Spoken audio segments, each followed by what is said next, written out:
លោកគុំសត់លោកគុំរលោកគុំសឹករួមទុកនឹងគ្នា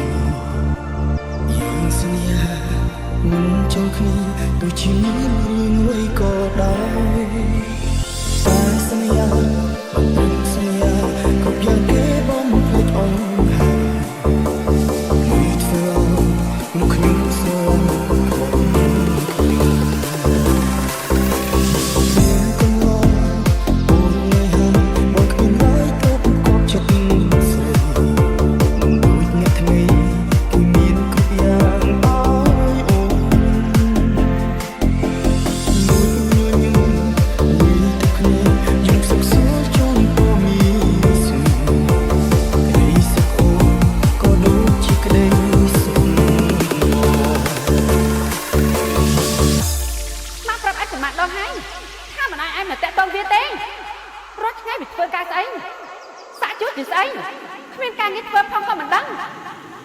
តែខ្ញុំស្រឡាញ់មរកតថ្មបើ